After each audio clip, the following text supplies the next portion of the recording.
एक बेहतरीन टेस्ट श्रृंखला के एक रोमांचक टेस्ट मैच का एक दिलचस्प दिन। तीसरा दिन मूविंग डे माना जाता है। कल 15 विकेट गिरे थे, पर आज कहना होगा भारत के पक्ष में गया है ये पूरा मैच।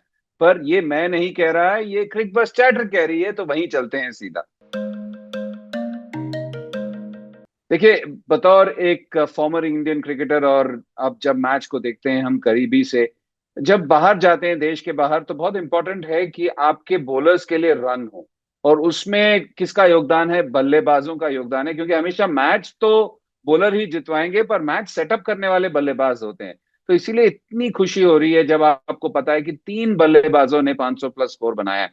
आप शुभमन गिल की बात कर लीजिए, कप्तान के रूप में पहला सीरीज ये, और वो भी इंग्लैंड।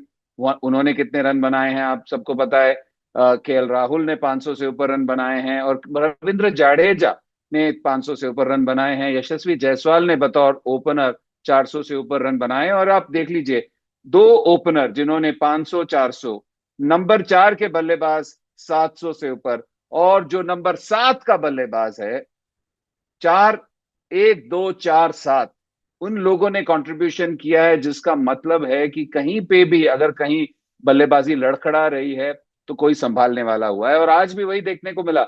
आपको जब पता था कि विकेट में इतना कुछ है, और आज एक इंपॉर्टेंट दिन था, कल हम सब ने कहा था कि 270 275 बहुत अच्छा होगा। पर जिस हिसाब से आज का दिन शुरू हुआ, यशस्वी जायसवाल ने जिस हिसाब से बल्लेबाजी की, और उनके साथ जो नाइट वॉचमैन ने जो योगदान दिया, वो कमाल का योगदान था। आकाशदीप हाफ सेंचुरी, और जिस हिसाब से उन्होंने परेशान किया, मैं बता सकता हूँ इतने साल खेलने के बाद सबसे खराब चीज है जब नाइट वॉचमैन आके रन भी बनाए और परेशान भी करे, और उससे ज्यादा दुखी कोई नहीं हो सकता। कल हमने कहा था कि एक बॉलर कम है, जिसका मतलब है फास्ट बॉलर्स को रोटेशन में चलना पड़ेगा। और आज आपने देखा कितना मुश्किल था फास्ट बॉलर्स को बार बार आके गेंदबाजी करना। फिर अंत में जो बल्लेबाजी की है वॉशिंगटन सुंदर ने, अनबिलीवेबल। रविंद्र जाडेजा फिर से सेकेंड इनिंग्स में तो इस इनिंग्स को छोड़ के वो आउट ही नहीं हुए हैं। तो 102 का एवरेज था जब ये इनिंग्स शुरू हुआ। तो आप देख सकते हैं कि कितनी अच्छी बल्लेबाजी रही है भारत की तरफ से। और जिस हिसाब से वो आखिरी ओवर जो गया है, सब कुछ भारत के पक्ष में गया है। जिस हिसाब से मोहम्मद सिराज ने आउट किया, मैं तो हैरान था कि मोहम्मद सिराज को नया गेंद नहीं दिया। पर जी हाँ, अब मोहम्मद सिराज की हम तारीफ करते रहते हैं, क्योंकि उनसे आपको सब कुछ मिलेगा। उनसे आपको हमेशा 100% मिलेगा। और आखिरी ओवर में कमाल कर दिया, तो पूरा दिन कहना होगा भारत के पक्ष में गया है। ऐसा नहीं था कि उनके बॉलर्स ने अच्छा नहीं किया। आपको याद रखना पड़ेगा कितने मौके हमारे बल्लेबाजों को भी मिला। आज आकाशदीप को भी मौका मिला, यशस्वी जायसवाल को भी मौका मिला, काफी कैचेस छूटे हैं वहां पे। तो एक तरफ से बॉलर्स के पास क्या है, बॉलर्स चांसेस क्रिएट कर सकते हैं, और अगर आपके फील्डर्स ने साथ नहीं दिया, तो वापस बॉलिंग मार्क में जाना पड़ता है।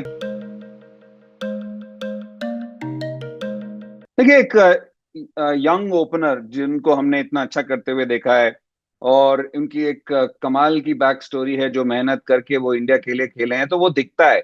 और अगर आप यशस्वी जायसवाल की बात करें, जो मेरे लिए परफॉर्मर ऑफ द डे हैं, उनका शतक बहुत इंपॉर्टेंट था। और जिस हिसाब से उन्होंने बल्लेबाजी की, देख लीजिए, कैच छूटता है, विकेट गिरते हैं, ये सबके साथ होता है, गलत डिसीजन होता है, ये क्रिकेट का नियम है, ये क्रिकेट में होता है। इसके साथ आप लड़ नहीं सकते। ये बल्लेबाज की गलती नहीं है। पर जिस हिसाब से उन्होंने बल्लेबाजी की, जिस हिसाब से जब जरूरत थी भारत को, खासकर एक ओपनर को अटैकिंग होना, और साथ साथ एक लंबी पारी खेलना इस विकेट पर, वो आप कहना होगा कि यशस्वी जायसवाल ने बखूबी वो रोल निभाया है। और एक और चीज जो याद रखना होगा कि बीच में सबने कहा था कि थोड़ा दो तीन इनिंग उनके खराब गए, शून्य पे भी आउट हुए, पर शुरुआत उन्होंने शतक के साथ किया, और खत्म उन्होंने शतक के साथ किया। आगाज भी अच्छा, अंजाम भी अच्छा। और उम्मीद करेंगे कि ये जो शतक उन्होंने लगाया है, ये भारत की जीत की ओर जाता है। कल अगर हम आकाशदीप की बात करें, नाइट वॉचमैन के रूप में जब आए थे, 20 25 मिनट थे। वो काफी टाइम होता है एक नाइट वॉचमैन के लिए, पर 10 10 12 मिनट, 10 15 मिनट में समझ सकता हूँ। पर जब वह आए और जो उनको रोल निभाना था वो भी किया कल रात, एक तो नाइट वॉचमैन, और आज आके जो उन्होंने बल्लेबाजी की, जिस हिसाब से उन्होंने आक्रमण किया ऑपोजिशन बॉलर्स पे। और सबसे इरिटेटिंग जो बात होती है एक टीम के लिए या ऑपोजिशन के लिए, क्योंकि आप सारी फील्ड सेट करते हैं और जो नाइट वॉचमैन आता है या जो निचले क्रम का बल्लेबाज आता है, वो शॉट कहीं खेलता है, बॉल कहीं अंदरूनी किनारे पे लगती है, कहीं जाती है, और गुस्सा आता है, और वो बड़ा मनोबल पे अफेक्ट कर सकता है। और आज वही किया इस मैच में, जो आकाशदीप ने जो ये योगदान दिया है वो बहुत ही की था, मेरा मानना है। क्योंकि उस वक्त अगर जल्दी शुभमन गिल, हालांकि शुभमन गिल ने ज्यादा रन नहीं बनाए, पर इंडिया की तरफ से, और सबसे इंपॉर्टेंट बात है, बार बार मैं वही कहता रहूंगा, जब आप एक बॉलर डाउन है और जब आप नाइट वॉचमैन को आप आउट नहीं कर पा रहे और वो आपको परेशान कर रहा है, वो बहुत ज्यादा जो मानसिकता पे अफेक्ट करता है ऑपोजिशन की, और वही किया। तो वो बहुत एक की वक्त था, की इनिंग्स था और की मोमेंट था आज मैच में। जो एक चीज जो बार बार स्टैंड आउट हो रही है इस पूरी श्रृंखला में, हमने कहा था टीम इन ट्रांजिशन है, कुछ एक्सपीरियंस प्लेयर्स हैं। देख लीजिए, रविंद्र जाडेजा अपना 85th टेस्ट मैच खेल रहे हैं, केएल राहुल सीनियर प्लेयर हैं, जसप्रीत बुमराह ने 3 ही मैच खेला, पर जो रविंद्र जाडेजा की जो बल्लेबाजी जो बार बार खिलकर आई है, बार बार उन्होंने जो योगदान दिया है, आज फिर से स्टैंड आउट किया। आप देख लीजिए, अगर आप रिकॉर्ड की बात करें तो मोस्ट 50+ स्कोर्स एट नंबर 6 और लोअर की बात करें तो रविंद्र जाडेजा वहां पे हैं, वसीम राजा और जेरी अलेक्जेंडर के साथ, 660+ स्कोर्स इन अ सीरीज, वो भी अवे टेस्ट सीरीज में। देखिए, अगर आप रविंद्र जाडेजा की बल्लेबाजी के बारे में बात करें, और हम उनके खिलाफ काफी खेले हैं, और वो आप अगर उनके फर्स्ट क्लास स्कोर्स को उठा के देखें तो उनके पास ट्रिपल सेंचुरी है, I think 3 triple century, if I am not mistaken. और वो ऊपर बल्लेबाजी करते हैं सौराष्ट्र के लिए। पर कभी कभी क्या होता है, आपकी ना सोच भी वैसे हो जाती है जहां पे आप बल्लेबाजी करते हैं। और मैं आपको पर्सनल एक्सपीरियंस से बता सकता हूँ कि ये होता है, क्योंकि जब आप नंबर 8 नंबर 9 पे बैटिंग करते हैं और सडनली आपके पास टेलेंडर आता है या लोअर ऑर्डर बल्लेबाज आता है, तो आपको लगता है यार इसको बचाऊं या अपने रन बनाऊं, उसमें कभी कभी गड़बड़ हो जाता है। और आपका जो थॉट प्रोसेस है, बैटिंग टेम्पलेट है या जो गेम प्लान है, वो सारा गड़बड़ा जाता है। पर अगर आप पिछले 3 4 5 साल में देखें, मेरे मुझे लगता है 5 साल का भी आप ले सकते हैं, जिस हिसाब से रविंद्र जाडेजा ने अपनी सोच बदली है कि मैं वहां पे भी जब बल्लेबाजी करूंगा, मैं बल्लेबाज के तौर पे बल्लेबाजी करूंगा, जो मैं को करता आया हूं। क्योंकि टेक्निक है, क्षमता है, उनको स्पिन खेलना आता है, पेस खेलना आता है, कहीं पे भी आप खिला दीजिए उनको बल्लेबाजी आती है। और ये श्रृंखला में बार बार आपको दिखा है, मुश्किल विकेट पे भी लेट भी खेलना आता है, जल्दी भी खेलना आता है।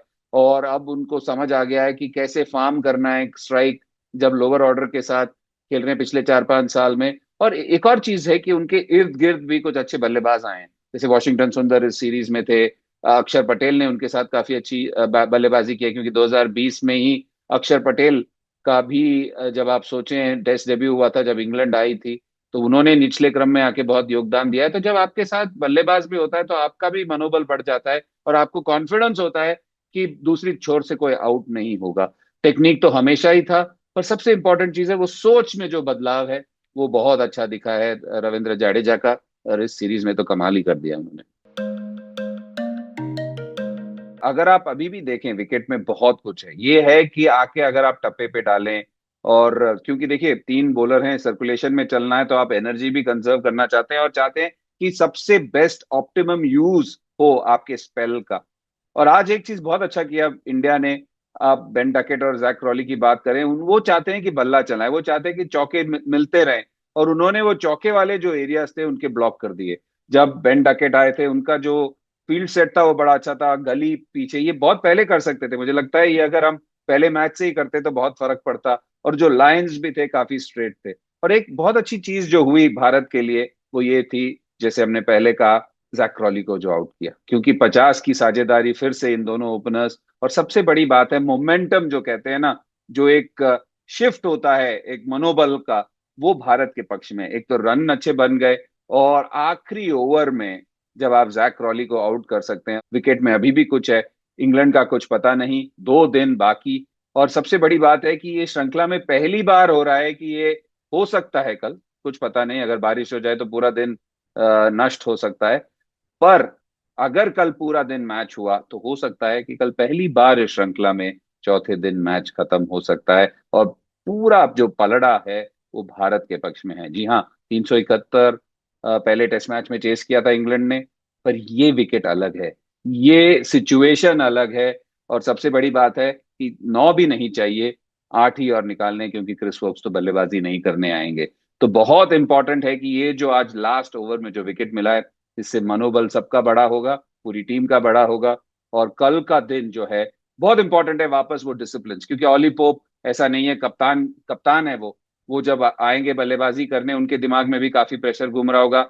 और ऐसा नहीं है कि उनका बहुत अच्छा सीरीज गया है, शुरुआत बड़ा अच्छा किया, पर उसके बाद उनका भी परफॉर्मेंस एक आध इनिंग्स छोड़ के ऐसा बढ़िया नहीं रहा है। जो रूट पे दबाव होगा, तो इस विकेट पे अगर निरंतरता से एक आध जगह बॉल डालते चले गए तो इनफ अपॉर्चुनिटीज मिलेंगे। और यही सोचना होगा भारत को, मुझे लगता है यही सोचेंगे कल, जब गेंदबाजी करने आएंगे, जब फील्डिंग करने आएंगे। और बहुत इंपॉर्टेंट दिन है। हम बड़ा ऐसा सीरीज बहुत कम देखने को मिलता है, जब हर रोज हर सेशन को हम इंपॉर्टेंट इंपॉर्टेंट इंपॉर्टेंट कहे जाते हैं। लोगों को भी लगता होगा कि ये क्या है यार, हर सेशन थोड़ी इंपॉर्टेंट हो सकता है, पर ऐसी श्रृंखला रही है। और कल सीरीज बराबरी करने के लिए एक और महत्वपूर्ण और एक और रोमांचक दिन होने की उम्मीद है कल।